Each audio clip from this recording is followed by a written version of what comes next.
and gentlemen, Mr. David Bailey. David, why don't you tell us a little bit about how the road to recovery helped you and how it's helped so many others along the way? Well, I became aware of it pretty much right away when Jimmy Button had his injury and putting together the foundation and riding his bicycle, which was a miracle, really.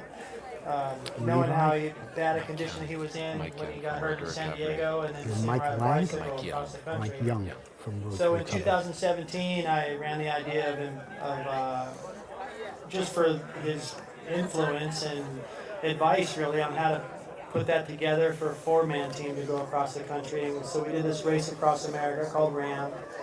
And Jimmy didn't hesitate. He was like, I'm in. I want to help you do this. And so in that process, getting to know Lori and Jimmy and Anita and Mike Young here next to me, it was I became more aware of what they do to help people when unfortunately they get hurt. It seems like more and more. Compared to like when Magoo and I got hurt, it was kind of rare, but unfortunately that happens now. And unlike what it was for us, there's a foundation in place that helps you get through the process of going, what do we do? How do we pay for this? How do we move forward and, try to just live, let alone worry about all the logistics of it and stuff. And so they've got a really successful program, and I see how they handle. I've been with Mike in the car, and he's talking to parents of kids that have just gotten hurt, and boy, that would have been helpful when I got hurt. So I went through a few years of being really down, and was just married, and that was a tough process, and so I'm glad that exists, that they do the work that they do. So the RAM was just really a byproduct. I mean, we did that, and they supported us, but I got to learn about how they influence the lives of people when things go south. Now, David, on a lighter note, from what I understand, you are now, because of the scooter, able to play golf. Well, how's your game? It's okay. Here and there, I get a good shot, but I'm happy that I'm able to even do it. My wife got clubs from her mom, and I just backhanded a few. I'm left, and she's right. It never occurred to me that I could even hit one. It's like rollerblading or something. This is off the menu completely. But I tried it, and then Mike told me about this scooter that simply hooks onto the front of the chair, and you can unhook it or hook it on, real practical. And that enables me to get around the golf course, and I still need a little push here and there to get up a hill, but to be able to hit and to be able to, yesterday I learned I was going to golf with Charlie and Brock Glover was coming, and I was dressed out immediately. Arms got sweaty. I'm like, Brock's going to be there? I know he's been golfing forever. I just started, and I really was the same feeling I used to have lining up next to him. I actually had some of that yesterday on the first tee, and he hit his off into the side, and I'm like, okay, I got this. And then I hit a grounder, and it's the competitive aspect is still there, but the friendship and even if you hit a bad shot, you're on a beautiful course. Mm-hmm. You're outside with friends.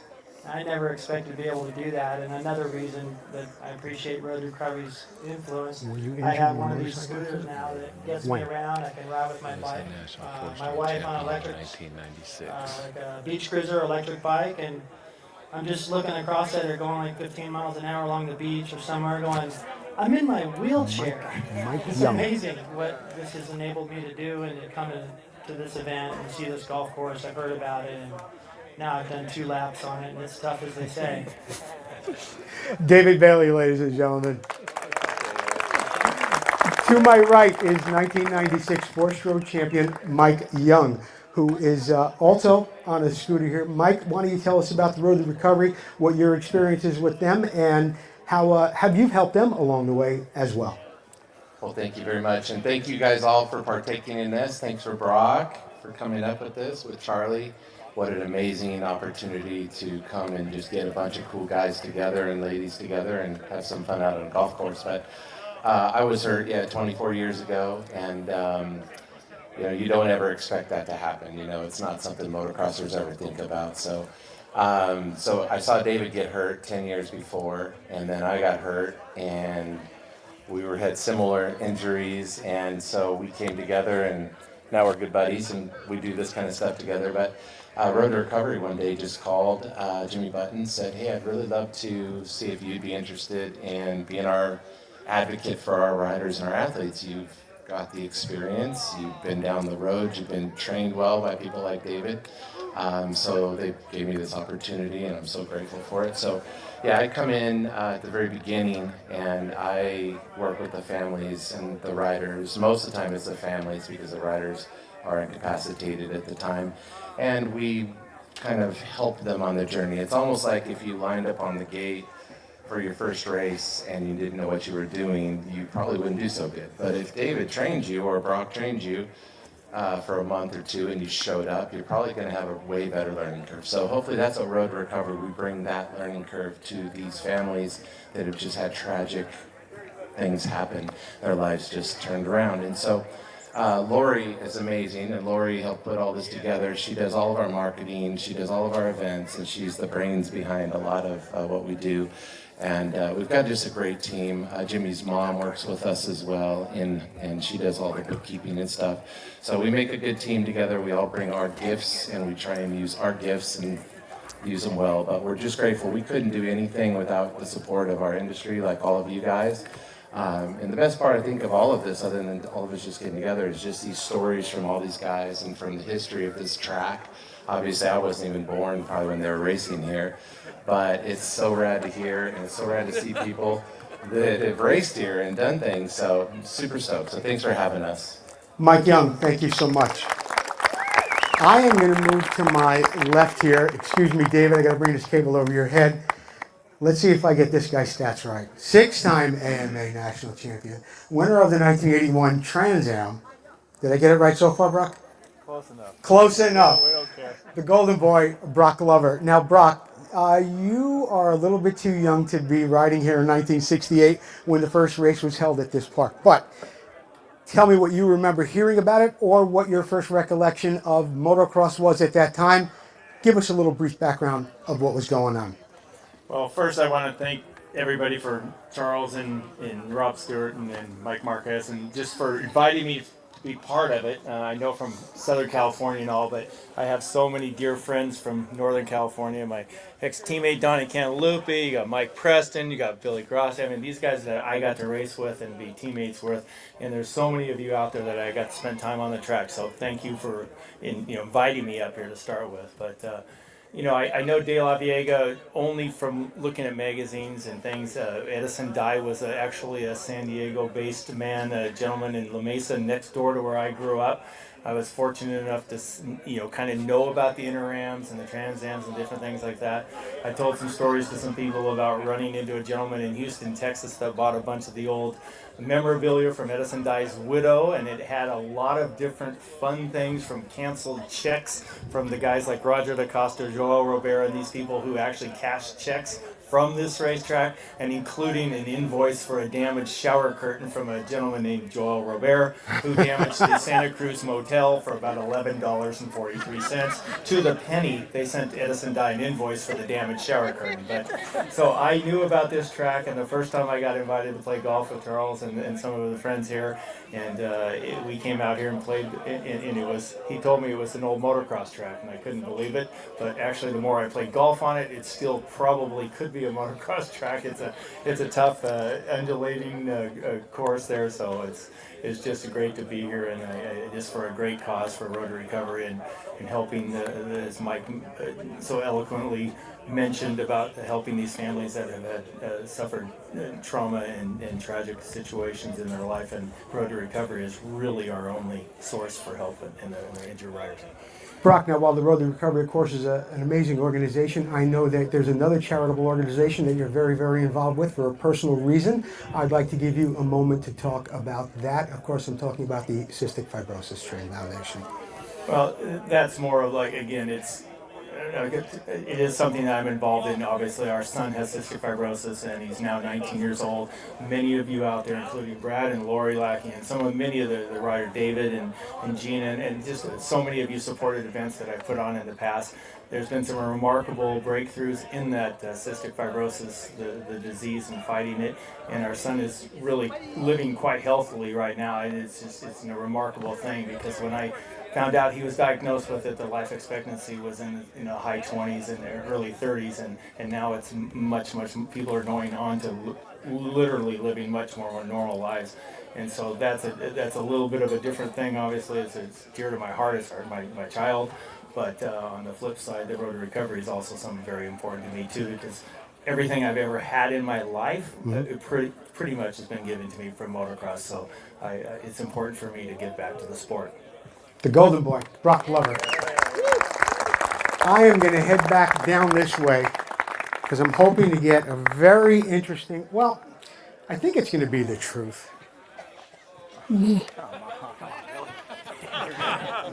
Santa Cruz local, Bill Grossi. Everybody often asks about the name Sugar Bear. I kind of know that, well, let me just ask the question. How'd you get the name Sugar Bear? You had to bring this up, didn't you? Well, he was the golden boy. There's a lot of other people with nicknames here. Why? I mean, with a name like Sugar Bear, how could I not? How could I not, Billy? Do you not want to talk about it? I'll talk about it. Okay. It's not that big of a deal. Okay. It was back in 75, racing the Winter Series. Happened to meet one girl back there that we hung out together. And she happened to pick up a box of cereal or something that had, at that time, Sugar Bear cereal. Guy had a big fro. Yeah. So basically, she nicknamed me Sugar Bear after that. Okay. And I'm not going any further with that conversation.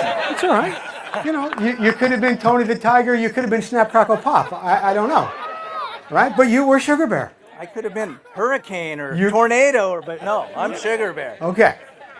Let's talk about your racing career a little bit. Are you old? Were you old enough to race here at De La Vega? No, I was 12. 12 years old. You were only 12. But Bobby probably did. Bob? So let's talk a little bit about that and how maybe your brother Bob influenced you in motocross.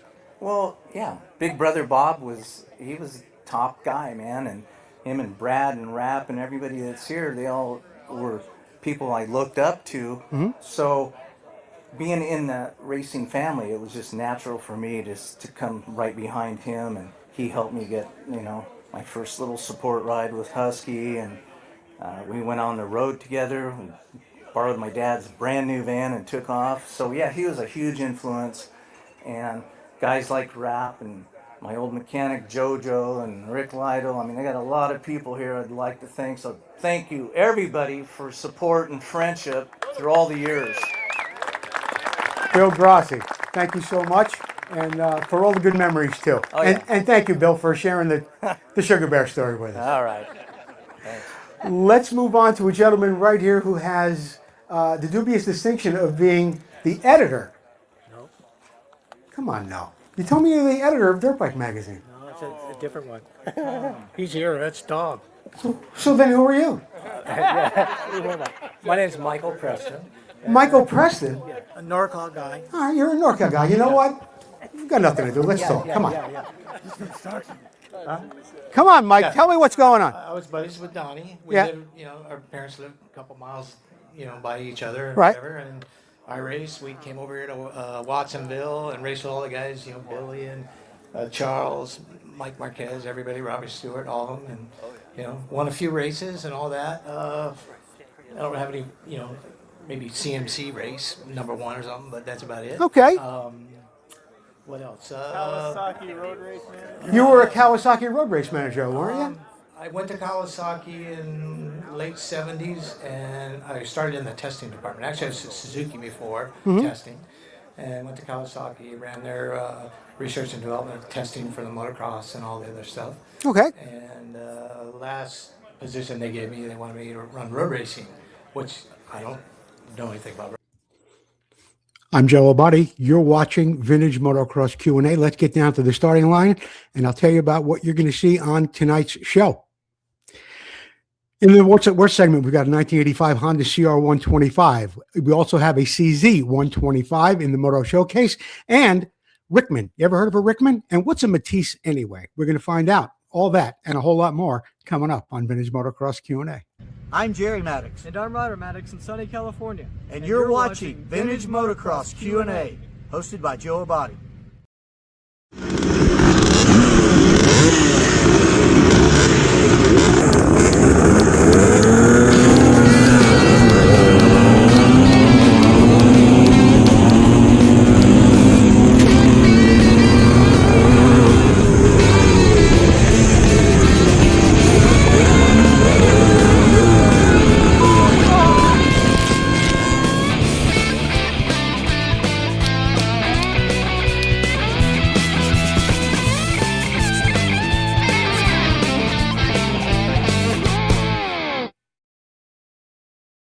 Good evening, everyone. Susie, you're here with me already?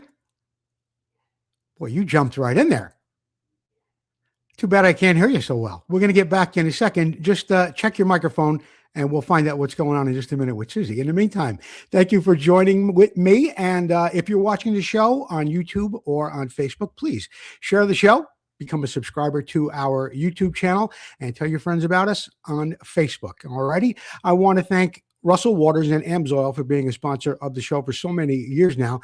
And tonight's Viewer Appreciation Prize and some other things that we're going to be giving away are compliments of Russell Waters and Amsoil. Sue, let me try it one more time. You there? I still can't hear you. Nope.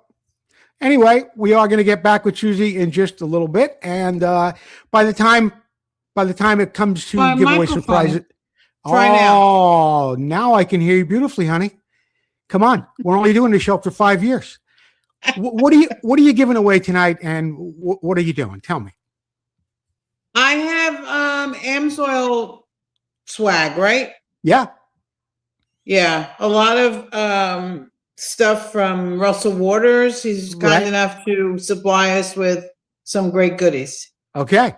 So you'll be back a little bit later on to tell us who has won what, correct? For the view appreciation and for what's it worth, yes. All right, you got it. And trivia is tonight. Trivia is tonight, and I got something special I'm giving away for trivia, something a little bit different. And this is compliments of Russell Waters, too.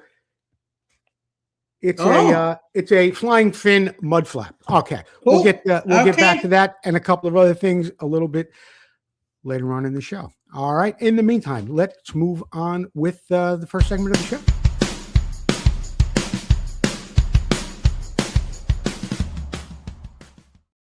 This is brought to you by Preston Petty Products. Be sure to visit them online at PrestonPettyProducts.com. And tonight we're going to be looking at a 1973 CZ125 that was restored by yours truly.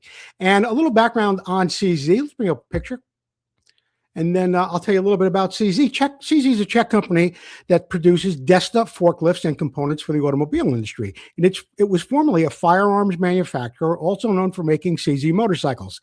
CZ was established as a branch of the Skoda Armament Works in Strakonice, Czechoslovakia, in September of 1919. Motorcycle development and production, as well as competition victories in the 1950s and 1960s, enabled the CZ brand to be among the world's most successful makers of competition and street motorcycles. After World War II, CZ was the largest motorcycle manufacturer in Europe. I'm sorry, the second largest manufacturer in Europe. The CZ factory recorded a historic victory in the 1963 FIM Motocross World Championship when factory rider Vlastimil Velek rode a 263 CZ motorcycle made by CZ to win the first moto of the 500cc Czechoslovak Motocross Grand Prix. His victory marked the first time that a two-stroke powered motorcycle had won the premier division of the Motocross World Championship. And now we will get on with the bike that I was talking about. I restored this CZ125 for a gentleman here in California. Oddly enough, I restored it when I was back in Paramus, New Jersey. I was not the most proficient photographer at the time. So on the left is the only picture I really have of the bike before it was restored. And knowing what I know these days about restorations and originality, I probably would have highly recommended that he never restored this bike because it was just about one of the easiest restorations you could ever imagine. Basically, what I had to do was take it apart, polish, plate, and paint, and reassemble the bike. I didn't have to replace the grips, not a cable. It had the original spark plugs in it that were made in Czechoslovakia.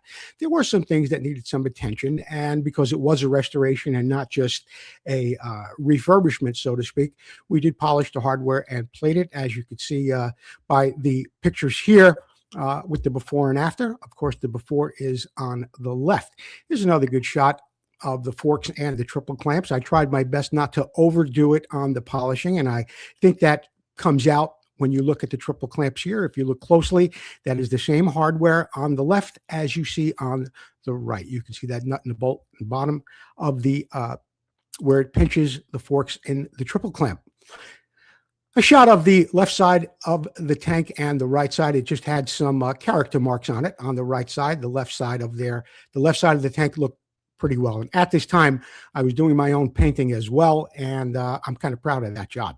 The back fender, it looks more like to me that it was done in storage than it was in any type of rigors of motocross or anything else, the way the marks are all scratched up on the top. But once again, we did replace, or not replace, but we did refinish all the hardware and used all the original fasteners. Another shot of the tank from the left side. As I mentioned a moment ago, I did do all the painting on this bike, and here are the fiberglass front fender and the fiberglass inner fender as well. The rear fender, which I just showed you a moment ago, is made of steel, and it even has that little leather strip that goes between the fiberglass inner fender and the steel rear fender of the bike. Carburetor is a carburetor, but I did refinish it. And at this time, it was 2007. It's highly unlikely I even knew what vapor blasting was, if it even existed at this point. But again, that's all the original parts. However, I did replace the rubber parts, the fuel lines, the air breather lines, and things like that. Something I would not have done today, but I did then. I polished the rims. They look really nice. Those are the original spokes that have been replated. They originally came with a very, very thin coating. It was probably chrome at the time. I mean, it may have been zinc, but I don't think so. But I did use the original spokes. And I will confess, if you look at the photo on the right, the brake plate faces to the left side of the bike. Originally, it was on the right side, and that's the way it should be. You can see it here in this picture. If you look at the front wheel on the left, you can see that the big side of the hub is on the right side of the bike, and in this picture, I have it on the left. Anyway, let's move on. Polished up the cases, didn't overdo it too much. I don't believe I did anyway, and probably 6 months to a year after this, they probably looked absolutely perfect. I'm sure I used glass bead on the head at that time. I did have a blasting cabinet, and I was probably using AAA glass bead at that time. That's how I got the cylinder that clean. Another good shot of the right side of the engine, and you could tell a good detail job when you look in those cylinders, and you could see casting marks and things like that. So nice job there. My humble shop back in Paramus, New Jersey. This is upon reassembly. On the right side, this was further along in the reassembly, but the frame on the left on my workbench is when I first began to put the bike back together, polished up the forks. These hubs were anodized. The original coating or finish is known as anodine, and that is something that is put on at the factory in Strathconnys. However, it's not something you could find so easy here in America, and it's also it doesn't last very long either. It looks just like this when it's new, but it does get tarnished and it does fade into an ugly brown, and we just didn't do that at that time. In the end, I was very, very proud of the bike, although it didn't belong to me. I did bring it into my house in Paramus, New Jersey.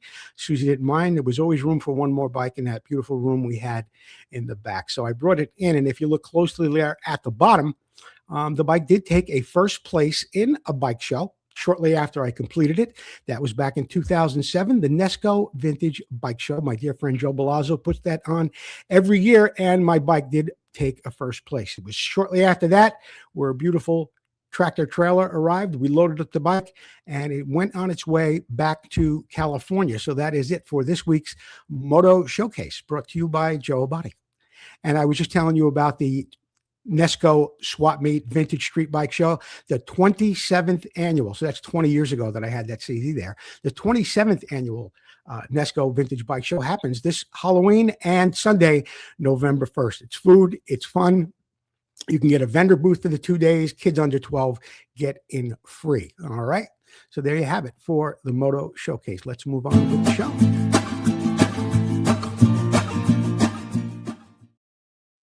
And it's brought to you by Motion Pro.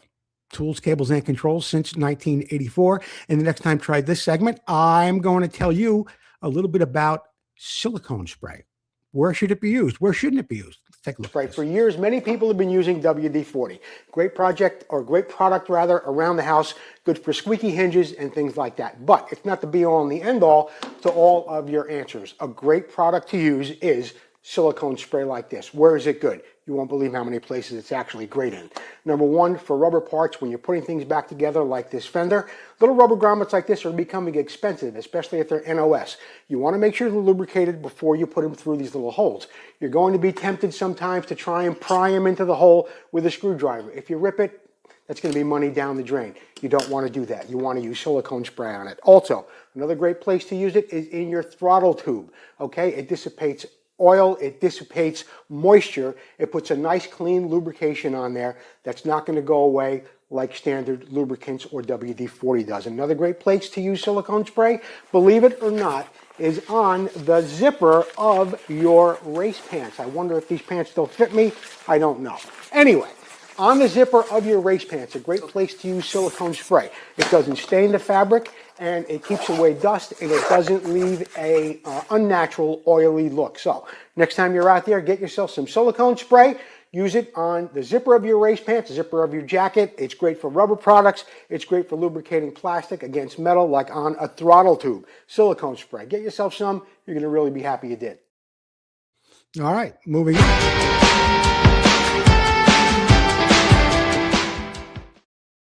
This part of the show is brought to you by Gordon McCaffer and McCaffer Welding. Be sure to visit him on Facebook. Gordon McCaffer, a great guy. I got this question the other day, and well, let's look at the question first. It's from Bill Malone. Joe, I enjoy your show. I generally catch it on YouTube. My question is, do you torque spark plugs? When this question came up, you know when your light flashes in front of you when you're about to have an accident? It was sort of like that. And I thought to myself, I have to text message this guy back to find out if he's serious. Do I torque spark plugs? I've never torqued a spark plug in my life. However, all of us here, we all got started on mini bikes. We all got started on smaller things, right? You first felt like a mechanic when you were probably 8 or 9 years old. When you did what? The first thing you did was, when your bike wouldn't start, was take out the spark plug. You take it out, you lay it on the head, you pull the cord on your mini bike, you give it a kick, you see if it has spark. You've solved something. You feel like mechanic immediately. But what about when you put the spark plug back in? I never, ever thought about it. Okay. And the fact of the matter is, people do torque spark plugs, and it's been going on for quite some time. It's even more prevalent today with cars with aluminum heads. You do not want to over tighten a steel spark plug into an aluminum head. It's also very, very important that you torque them at the right spec, because when you go to get it out, you could cause damage there as well. Now, you've heard me talk about corrosion through dissimilar metals in the past, where an aluminum piston sticks into a steel barrel and it's been laying in there for years, and water gets in there, and the corrosion from the steel starts to bite into the aluminum, and the aluminum starts to bite into steel, and they bind. Well, you have the same problem if you have cars that need less and less tune-ups these days, and you go to take out the spark plug, you could run into a situation like that, which is very, very important. Why you should torque them going in. Maybe a dab of Never Seas would help too. Just a dab of Never Seas will help. But the next time you go to put your spark plug in your aluminum head, and maybe you guys have some multi-cylinder bikes, or you're doing it on your car these days, that really is something to keep in mind. And here are some general torque ranges for the size. If you have a small little bike, or you're doing your car, or you're doing your motorcycle, next time look it up, and you'll see that people do, in fact, torque spark plugs. And it is not something I ever did. It is not even something that ever really even crossed my mind. But here at Vintage Motocross Q&A, people come in with the questions, and I try and do my best to give them the answers. We'll be back after this short break.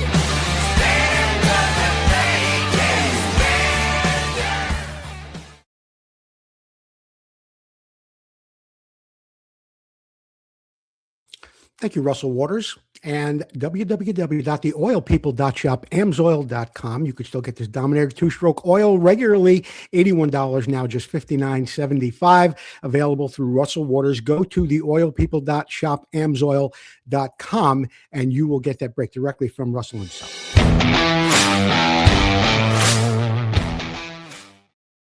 My favorite time of the show, it is trivia. We're going to be giving away tonight we're going to do something a little bit different. I don't know how this is going to show up on camera. I hope it does show up. Anyway, it's a flying fin.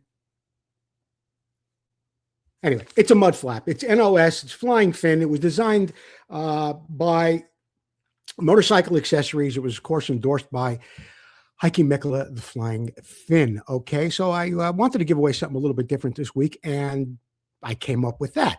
So I figured I would make the question for tonight's trivia part of the prize that I'm going to give away. Okay, now this is a call-in contest only. Do not type the answer into the comment section if at all possible.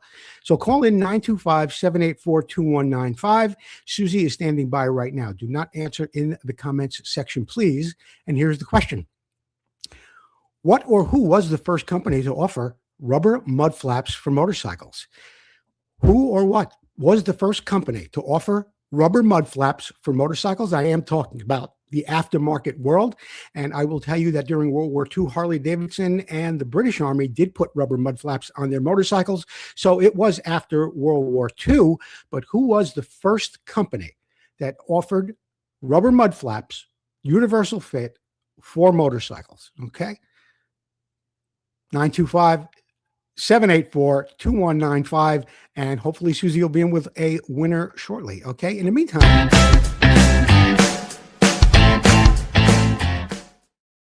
it's time to get down to Dave's Corner. Dave Boydston, 115 degrees in Arizona, huh?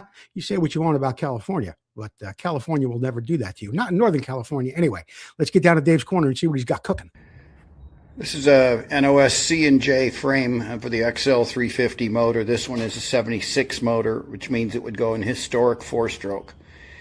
Brand new work shocks on it, brand new Marzocchi front end, XL wheels laced up to CR hubs. Suzuki sort of shaped fender for the back, a Honda seat, a Honda tank, a Mako front fender. The bike has been fired up but not ridden. It needs a anchor for the front brake plate, and it needs a chain guide on the back, and the wiring just kind of put together. It came out of an estate sale a few years ago. This is a really good buy if you're thinking of building one of these. This is built out of new items. The motor has been only fired. It's even got that trick compression release on the head up in there, which means there may be a big bore kit in that motor. We don't know. It's got a straight pipe on it right now. $7,000 asking price, AMS Racing.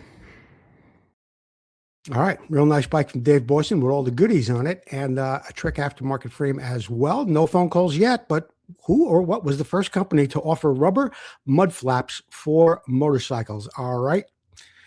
I'm feeling rather generous tonight, as I often do during trivia. I will tell you this. It was in a catalog, and it's something you looked at as a kid. It's not a Sears catalog, but it is a catalog, and you probably got it if you were on some mail order list or you bought something somewhere at some point, or maybe your dad got it in the mail. All right. It was in a catalog. You had to order it. Who was the first to offer aftermarket mud flaps for motorcycles? Okay. That's it from Dave Boydston. What do we got happening now?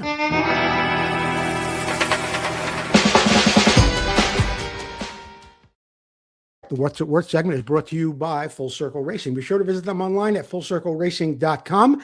Thank you, Tom McAllister, our longest running sponsor, had been with me from just about the beginning of the show, going on 6 years ago. This is the What's It Worth segment. This is, of course, the portion of the show where we ask you, the viewers at home, to type in to the comment section what you think this bike that you're about to see is worth. And we'll have a little bit of a prize for you a little bit later on. Okay. I think Susie's on the phone out there with somebody. I'm going to have to cut her mic there. Okay, here we go. What's it worth? 1985 Honda CR125 was acquired in 2020 by the seller, who tells us the subsequent refurbishment included powder coating the frame in red, rebuilding a liquid-cooled 124cc two-stroke single, and installing gold-finished rims, Buchanan spokes, replacement plastic bodywork. The motorcycle rides on long travel suspension comprising an air-adjustable 43mm leading axle front fork and a ProLink monoshock, and additional equipment does include a 6-speed transmission, a key and flat-side carburetor, an expansion chamber exhaust system, a front front disc brake, a 1.7 gallon fuel tank, a blue vinyl upholstered seat, serrated foot pegs, a black number plates as well. The Sierra 125 is offered at no reserve in Indiana for off-road use only, and it does have a side stand and the bill of sale. I was very, very impressed with the pictures. There's the receipt from Buchanan on that. Okay. I was very, very impressed with the pictures on this bike and the attention, not only to detail, but look at this guy's shop. Look at that floor. Look at the cabinets. There's another picture here. It's a good picture of the engine. Everything looks nice and clean and tidy. It doesn't even look like it was ever apart. Yes, it does have some character marks on the pipe, and it does have a nice finish on the engine. He gives you a shot of the frame on the bottom, which shows that the thing hasn't been abused, hasn't been battered.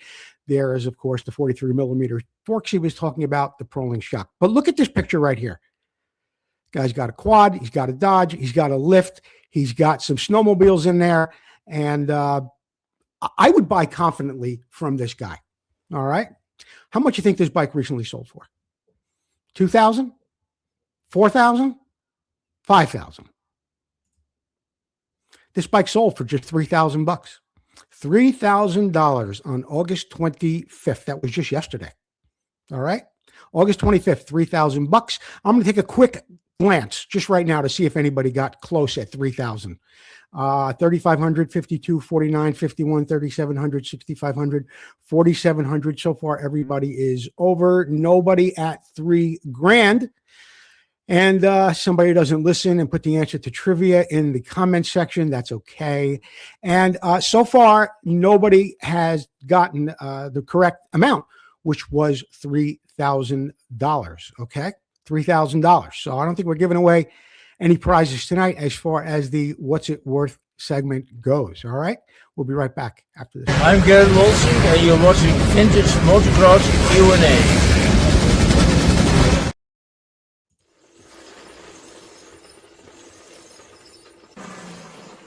I get asked often, what's the most important thing on Clunker? Answer simple, it's me. That's why I use Full Circle Racing wheels prepped by Tom McAllister.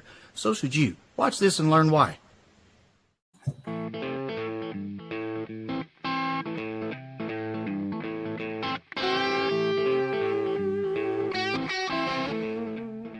When racing vintage motocross where suspension is very limited, your wheels can be the difference between winning or serious injury. We chose to run Full Circle Racing wheels because of the super high quality materials and the heavy duty spokes used. Prepped by Tom McAllister, I have the confidence on the track to push way harder through the rough stuff and the bigger jumps, knowing my wheels are going to stay under me. Hey, Clunker may be 50 years old, but his wheels are brand new, and yours should be too. Call Tom McAllister at Full Circle Racing today.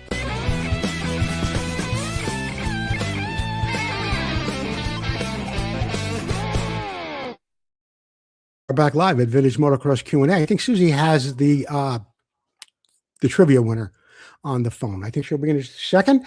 And when she does, we will find out who the trivia winner is. I'd like to do this before I get started. Is this it? Yeah. This is Joe Abbate. You're live on Vintage Motocross Q&A. Who am I speaking to? Kevin Burgess. Kevin Burgess. How you doing, brother? Good, brother. All right. My question was, what was the first company to come out with aftermarket rubber mud flaps for motorcycles? Can you tell me who that was? J.C. Whitney. Got their catalogs for a long time. Yeah, J.C. Whitney. And I got it right here. I don't know if you're looking at the screen or not, but J.C. Whitney, originally founded as Newhouse Automotive, Allied Wheel Products, 1910 and 1940s.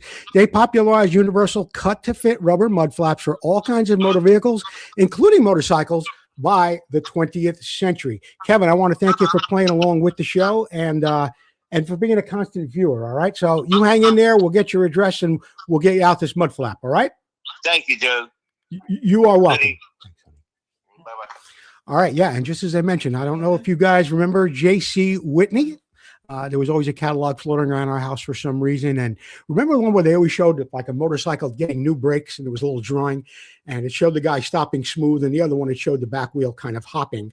Actually, the bike, it wasn't hopping. It just showed some rough ground under it. And it said like this, not like this. J.C. Whitney. And that's when it happened way back in the mid 50s. Okay.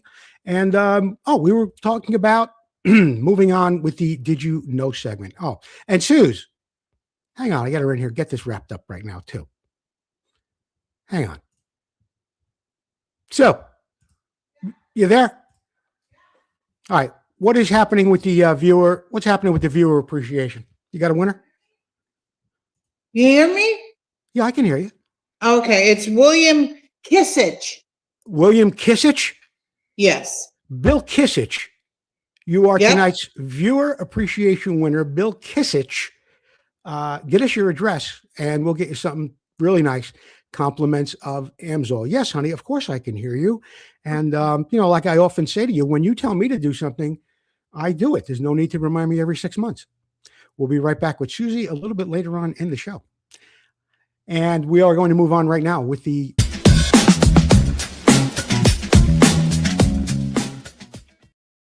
I'm not going to play it again. I can't. I do it every. What?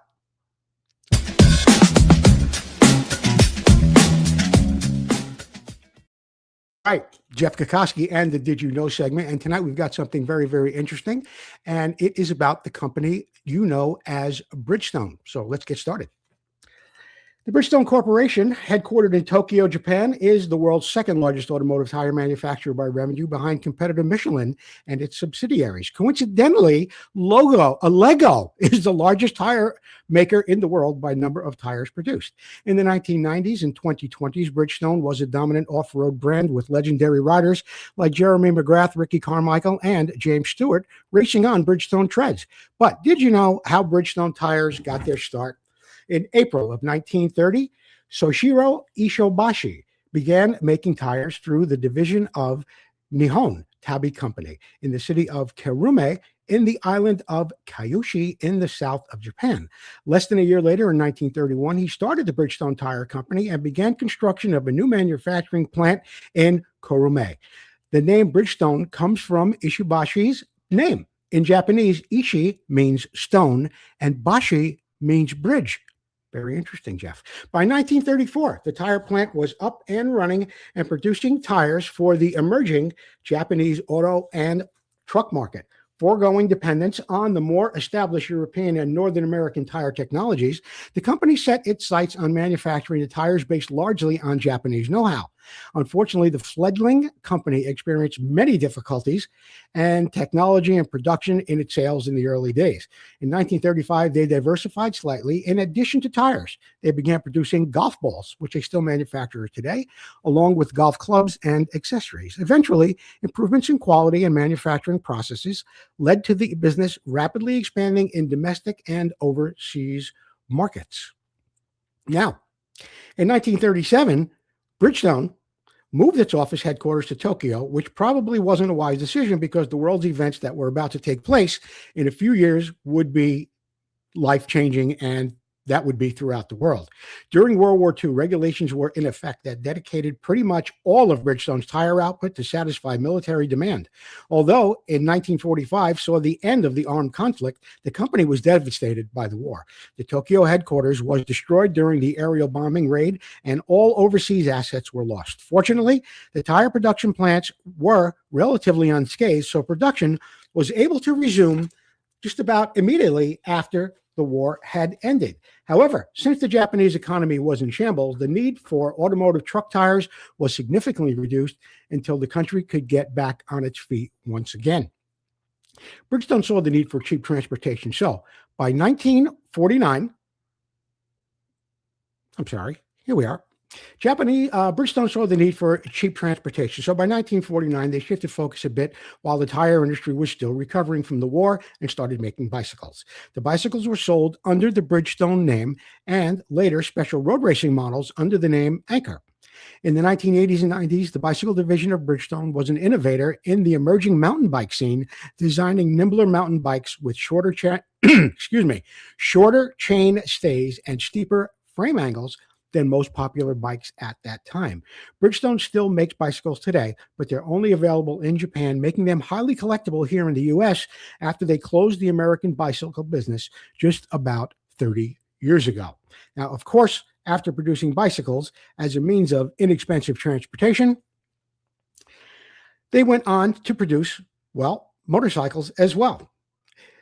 they went the logical step, and in their two-wheeled evolution, there would be a bicycle with a motor on it. So in 1952, the first complete power-assisted bicycles were producing using 26cc two-stroke engines. Eventually, this would lead Bridgestone to building mopeds and motorcycles as well. I believe that was in the last picture. Yeah, there it is on the left-hand side. Now, this picture I really like, and it's kind of near and dear to my heart. I'll tell you why in just a minute when I looked at that Bridgestone motorcycle. In 1958, the first motorcycle produced by the company was called the BS4 Bridgestone, and it was known as a Champion. It used a pressed steel frame, a 3-speed gearbox, was powered by a shrouded, fan-cooled 50cc two-stroke motor. Most of the production models were exported to the U.S. through an Illinois-based distributor known as Rockford Motors. They made 90cc, 100cc, 177cc dual twin models that utilized oil injection. By the late 1960s, they brought 200cc cafe racers to the market, and finally, a 350cc air-cooled two-stroke straight twin that used a rotary disc induction and put out 37 horsepower. I think that's that bike right here in this picture. It was called the 350 GTR. It would be Bridgestone's last motorcycle. At the time, the company's main source of income came from supplying the Japanese Big Four motorcycle brands, Honda, Kawasaki, Suzuki, and Yamaha. At the beginning of the 1970s, they all threatened to stop buying their tires from Bridgestone if they continued to compete against them in the motorcycle market. Bridgestone received the message loud and clear and reverted back to their core tire business. The motorcycle division of Bridgestone ceased production in 1970, selling and licensing the right to and spare parts to the Rockford Motors, which continued to sell their remaining stock for a couple of years after that. Now, as for the tire business, in 1951, Bridgestone became the first company in Japan to make rayon corded tires, which were stronger than cotton cord tires and served as a transition to steel belted tires. A few years later, annual sales produced or surpassed 10 billion yen, about $350 million today, placing Bridgestone atop the Japanese tire industry. Sales continued exponentially, and Bridgestone began building manufacturing facilities throughout Asia and Eastern Europe. In 1983, Bridgestone purchased Firestone's Nashville tire plant so as to gain a toehold in America. Firestone had been struggling throughout the 70s and 80s after economic fallout of the OPEC oil embargo. By 1988, Bridgestone purchased Firestone for $2.6 billion, making Bridgestone the second largest tire manufacturer in the world. Firestone remains a subsidiary of Bridgestone.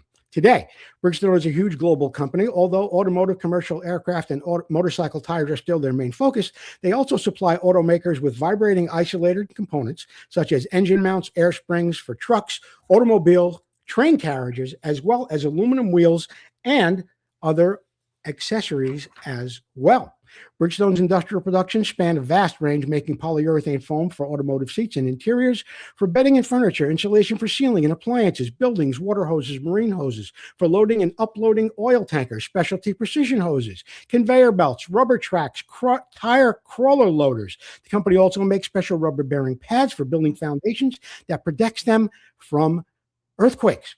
They also make dams for protecting wharves, fender dams made of rubber, additives for pavement, and rubberized ceiling and roofing materials. It appears to me the only thing that Bridgestone does not make out of rubber is condoms, but I digress. As for motocross, supercross, off-road racing in 2026, Bridgestone officially sponsors the Liquid Moly Beta Racing Team, supplying them with Battlecross tires.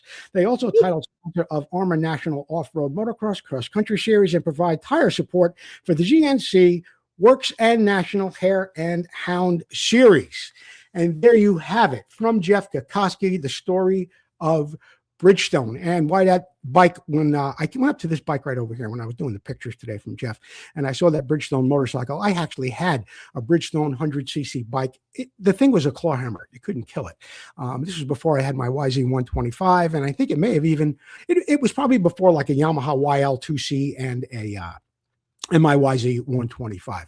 It was a great little bike. It did have a rotary valve, 100cc, oil injected, stone reliable, and I just about did everything with that bike you could imagine, including moving up the shocks and making a downpipe for it. And I tried all sorts of things that I'm sure would be frowned upon today. But there you have it, the Bridgestone Tire Company. Thank you, Jeff Kokoski, for doing such a great job once again in Did You Know? And now we do know. All right, we'll take a short break. We'll be right back. I'm Donnie Hanson. You're watching Vintage Motocross Q&A. We'll be right back.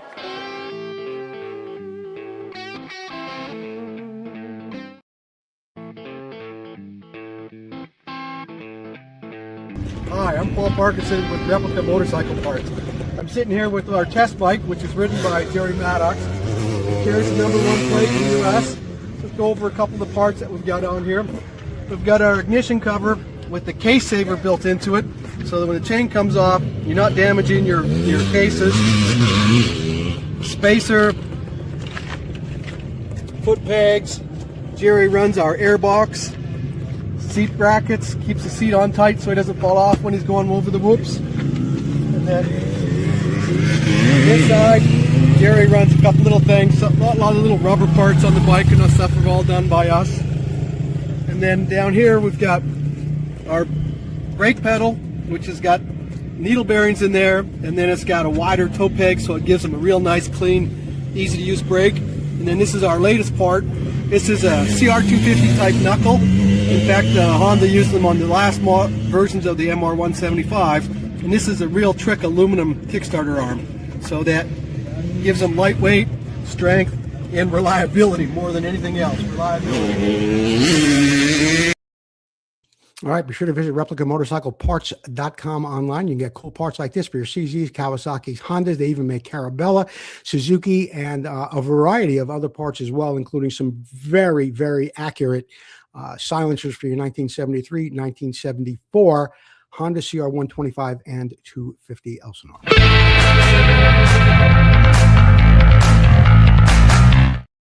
Ever heard of is brought to you by PJK Racing. Thank you, Jerry. Have you ever heard of a Rickman? You ever heard of the Rickman brothers? All right. Rickman Motorcycles was a British independent motorcycle chassis constructor established by the brothers Derek and Don Rickman. The firm manufactured motorcycles from 1950 up until 1975. Racing beginning? Well, the brothers raced scrambles in motocross in the 1950s. They grew frustrated with the heavy, poorly handling bikes at the time by the British manufacturers. So the Matisse frame came about. They built their own lightweight nickel-plated chrome molybdenum steel frames. They called their creation the Matisse, French for mixed heritage, because it combined parts and engines from different manufacturers like Triumph, BSA, and Matchless.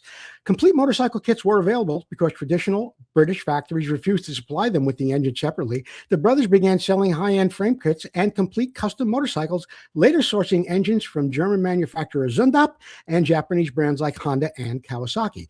Industry impact? Well, their innovations such as oil in the frame design, low weight, superior handling geometry heavily influenced future off-road street motorcycling design as well. Initially, the frame designs were for scrambles and then for road racing. Where was I? Oh, yeah. Later in 66, road bikes were also produced as well. The first street bikes, legal street bikes, were produced with a Bonneville engine from Triumph. Rickman initially supplied frame kit to the public, with no major British motorcycle manufacturer would sell them separately. Other innovations included the use of a large diameter telescopic forks, 1.5" or 41.22 millimeter, and oil carried in the frame tube helps dissipate heat and save weight. Chain adjustment was done through concentric adjusters at the swing arm. And in 71, Rickman began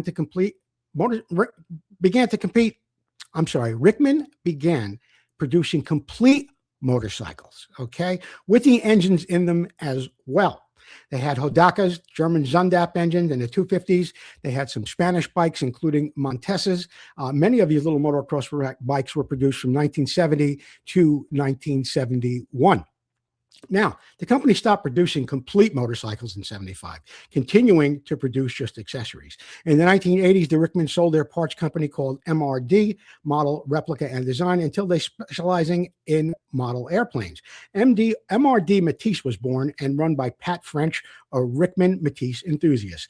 Business was good throughout the 80s, but the early 90s saw a leveling off of the business. In 1999, the new enthusiasts arrived on the scene and set up a new company, Matisse Motorcycles, and bought out Pat French's business, including some of the other parts and the rights to use the word Matisse. Okay. And there you have it. The story on the Rickman brothers. And yeah, they are highly sought after, and they're such awesome looking bikes. I would have loved to have had one back when I raced more, but the fiberglass was kind of fragile, and I thought it best not to ride one at that time, although I wanted one. But when vintage hit, you know how it is, guys. You wanted everything you didn't have as a kid. And I went through that phase between CZ, Kawasaki's, Can-Am's, Yamaha YZ's, and a bunch of other stuff too. But it was all in good fun, and we had a great time doing it. Let's move on.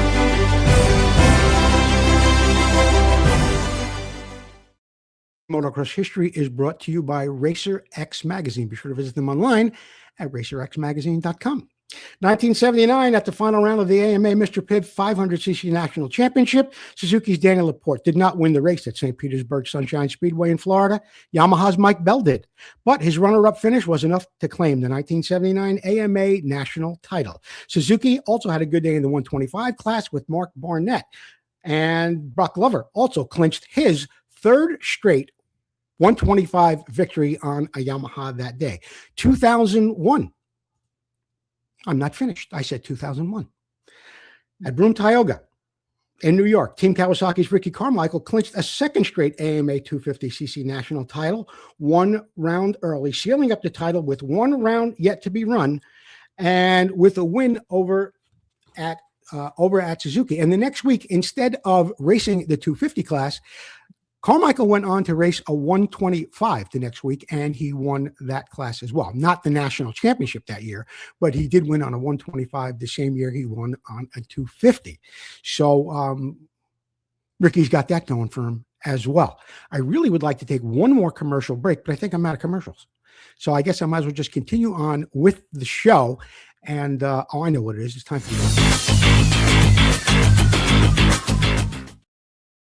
Thank you, Mike McCook, Sherry Jennings, Steve Smith, and Matt Lewis as well. Everybody over at the Outer Limits Group who has helped us develop this show, and we will be doing some other things as well in the near future with the Outer Limits Group. So let's get on with the announcements. We got some races still coming up in Warwick, New York, on Jessup Road at the Ranch on September 12th. Just not very many weeks away. They've got a great little event up there. It happens at 8 o'clock in the morning. It begins, and there's e-pedal bikes, there's vintage off-road stuff, there's a little something for everybody. Don't forget, George Ackerman's event is coming up at the Moto Barn. That's on Saturday, October 24th. A memorial for Steve Wise. Martina Falta will be there, along with Barry Higgins, Warren Reed, and some other people as well. The Zor event, everybody's looking forward to that on September 25th. That's in upstate New York. All the ARMA, ACR, and Potomac Vintage Rider schedules are out there. There's not many races left, guys. Get out and do what you can. Langston's Motorcycle Show is back. That happens October 24th, and if you're here in Southern California, that is free to the public, and everybody's looking forward to the big swap meet. Save the date, January 24th, 2027. That is at York. What else we got going on? Oh, this is a worthy cause right here. Albany MX up in Albany, Oregon. They have a ride for the cure, and that happens on September 5th and 6th. I mentioned it a little while ago. Joe Balazzo, the 27th annual. 2026 is the address. Very interesting. 2026, Nesco Vintage. Why does it say 20? Oh, because it is 2026. Boy, I'll tell you. I'm getting old, I think so. Anyway, it's coming up. It's happening on Halloween and on November 1st, okay? So if you are within 2, 3, 4 hours of Nesco, New Jersey, it is really, really an absolutely wonderful time. Jeff Conboy, just a couple of books left. Get a hold of Jeff from Facebook. I think he's got one Pomeroy edition left, okay? And that wraps it up for Vintage Motocross Q&A, except for one thing. Do you know what the word penultimate means? It means the guy who finished right ahead of the person in last. Or if you have a book that has 20 chapters, it is the 19th chapter. So the penultimate is the one before the last one of whatever event or thing you may be doing, okay? Tonight's show is my penultimate show for Vintage Motocross Q&A.